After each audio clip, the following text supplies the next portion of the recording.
Ngayon 20 na return, ang risk niya ay 25 at yung return ng 10 ay may risk ng 8, ano kaya na mas maganda?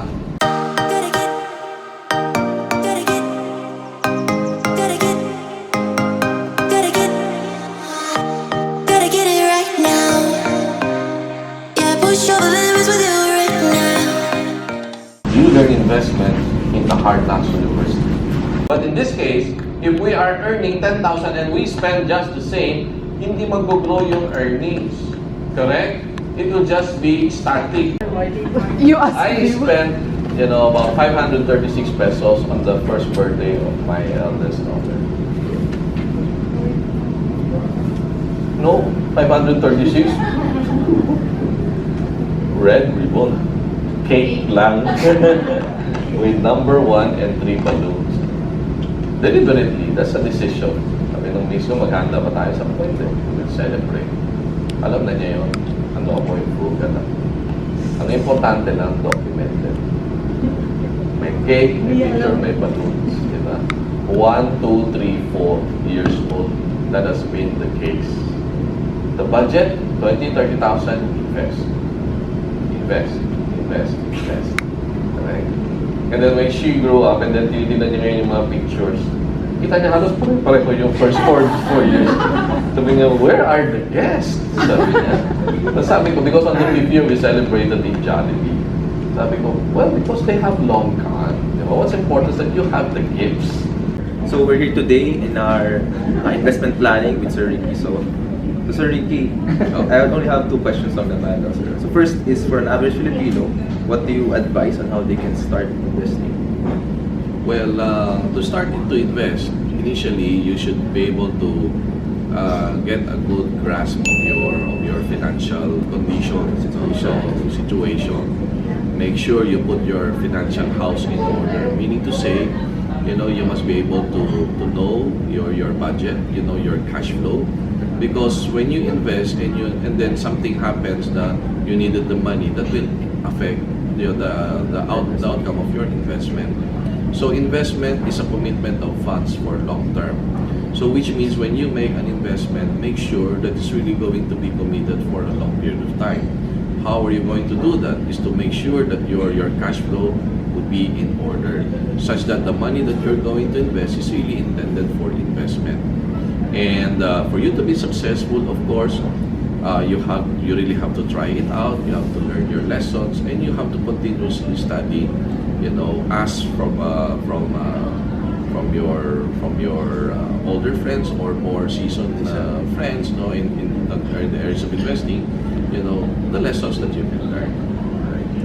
Second po, my question is, what are your 3 simple tips for financial advice for mainly yung mga bago at starting out? Okay. If you are new to this industry, first and foremost, I would like to siguro congratulate you, and at the same time give you a lot of cautionary siguro words, na this kind of job is both siguro difficult and at the same time easy. It depends on you. So one thing for you to be able to be successful in this kind of career is to make sure that you are really serious about this.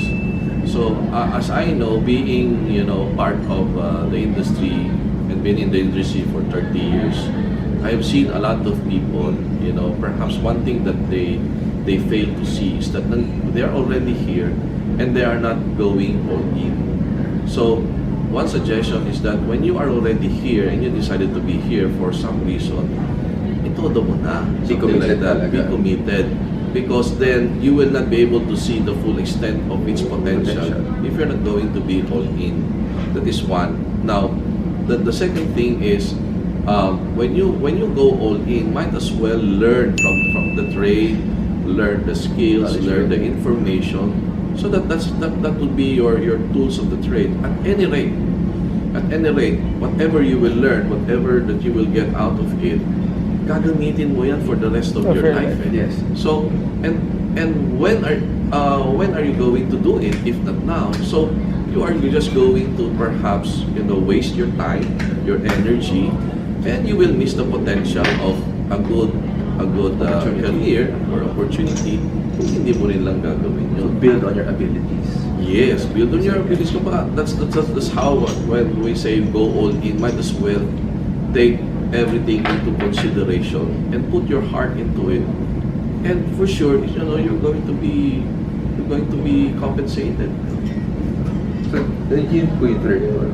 So be committed, Yeah. Learn the trade. learn to trade, and yung pangatlo po, Yung pangatlo is of course be sincere, be sincere with your clients, be honest, build relationships na po. build your make sure that you are when you work with integrity, because essentially that is what the currency that we have in this Trust kind is of the currency. business. You maintain good relationships. Thank you, sir. Okay. Invite din po in our program sa CWP. And Okay, then so your subscription po. yes, for one, I write free newsletter for advisors or for clients. You can subscribe through my Fast Exchange, www.thefastexchange.com. And then, if you would like to further your knowledge, in investments and in wealth planning, you can check our Facebook page, the Fast Exchange as well. You can also like it.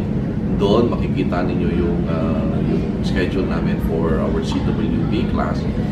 And it is also in the page of Wealth Management Center. We do this on a quarterly basis. So that's all, and thank you po ulit, sir. Okay, you're welcome.